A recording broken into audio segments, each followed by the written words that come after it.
Hi, Ryan Stick here for Season 0. I'm here with Steve Hope, and he is here for the amazing horror Christmas event, A Horror Christmas Story. Oh, wait, it's a horror Christmas story? It's a Christmas horror story. A Christmas horror story. Dyslexia, you won again. I'm a big fan of the horror Christmas genre. You guys came together, obviously this genre has existed already, but what made you say we want to be part of this genre? Well, I produced a sort of mediocre remake of Black Christmas years ago. And the actual remake? Yeah. I like that one, man. The movie was okay. It's a lot of inbreeding. Yes, there was definitely inbreeding. Yes.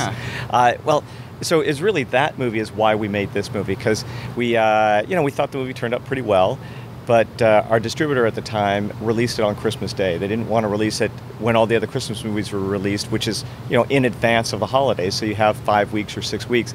And so the movie was a huge success on that one day, on Christmas Day. Made $16 million, but then didn't make anything after that. Because nobody goes to see Christmas movies after Christmas. So it's Easter. Pop on, jingle all the way. Well, with this movie, with Christmas Horror Story, you're going to have the opportunity because it's going to be coming out in October. Okay, and the idea is to get it out so there's Halloween and Christmas and just keep ramping it up.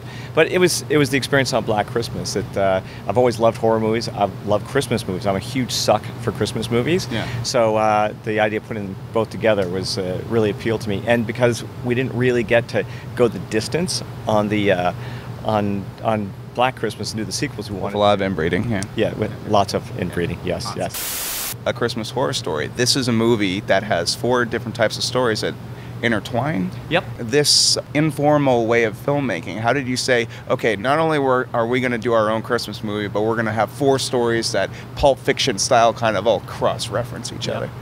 Well, we just thought what would be the most fun kind of Christmas-themed horror movie you could make.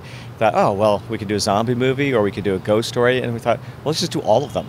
So, and that was the idea. We came up with the idea of hitting different subgenres of horror. So we have the creepy kid, we have the monster, we have the ghost, and we have the zombies. It's really fun, and that was the whole point. Just how do you get pack as much fun?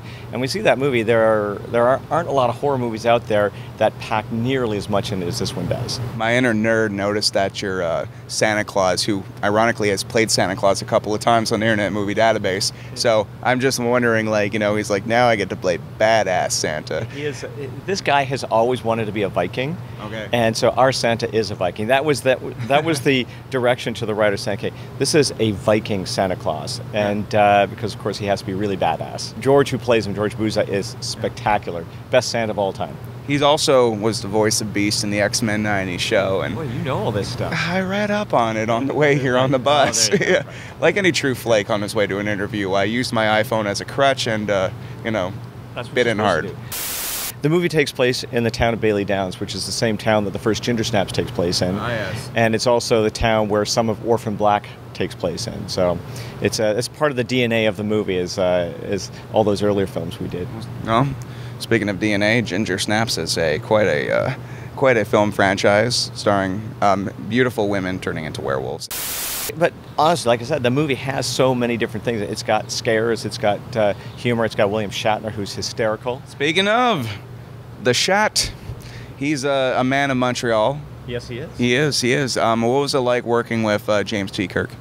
It was a little scary at first because he has this bit of a reputation that he can be kind of tough on directors, but he wasn't at all. He was a pussycat, and actually, and amazing because the guy's not young, but he looks 20 years younger than he is. He acts 20 years younger. He came to us.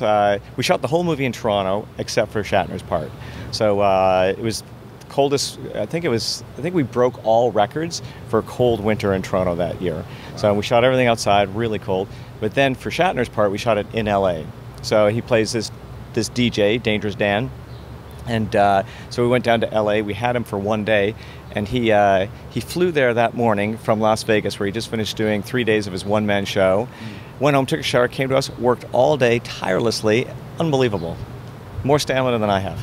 He's definitely a professional. You ever see Shatner's Raw Nerve, his talk show? Where, yes, yeah. I asked him about that at a Comic-Con right after 5 people are like, so what's your favorite Star Trek episode?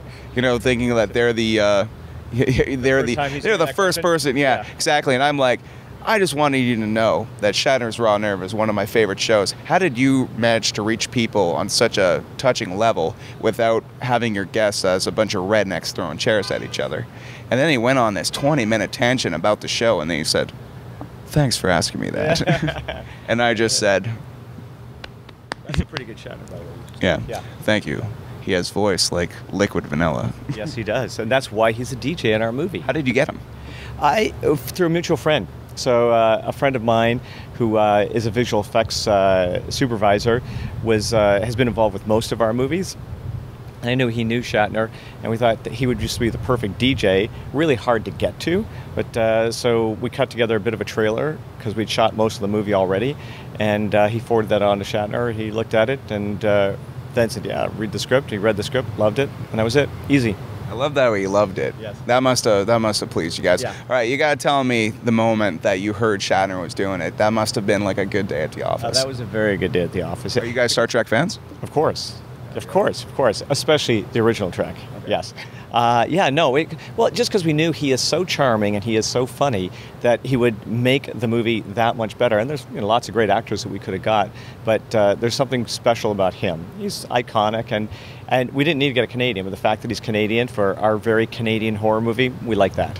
Just speaking on a level that would appease to my friend Dave, who is a Viking himself, you have a lot of young, beautiful people in this movie, as I see on Internet Movie Database.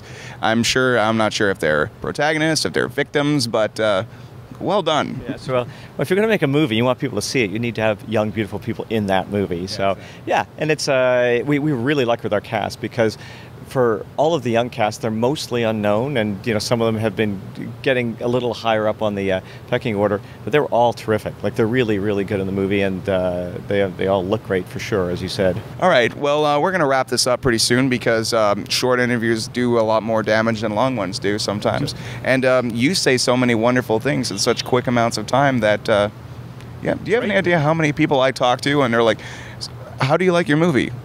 "Good." Yeah. I tried that. Oh, yeah. That's where you like it, right? No, I don't know. I despise those. I can't believe I can say anything because I'm still a little hungover. You're still a little hungover? Can you describe your night last night for the viewers right now? Yeah, when you come to Fantasia, you're in Montreal, a great city, a great festival. What do? You have a great time, and you pay the price the next day. So, all right. But right before we finish off, let's just give a shout out to Fantasia. I'm in love with this guy. Your producer's over there saying, your last question was 2 questions ago, but we're bonding. That's good. I'm glad. Let's take a minute to give a shout to Fantasia here. What made you choose Fantasia for this premiere? It's like Quentin Tarantino says, it's the best genre festival in North America, and he's right. It's one of the 2 or 3 best genre festivals in the whole world. So there was nowhere else we would want to have taken it. It's and we're going to Fright Fest in the UK, and there's a few other great genre festivals, but we're Canadian. This is a Canadian genre festival, and it's one of the best in the world. So if we didn't get into this, we would have been heartbroken. Yeah. Well, thank you very much for watching Season 0. I'm Ryan Stick. And Steve Hopen. And you've been watching Season 0. Season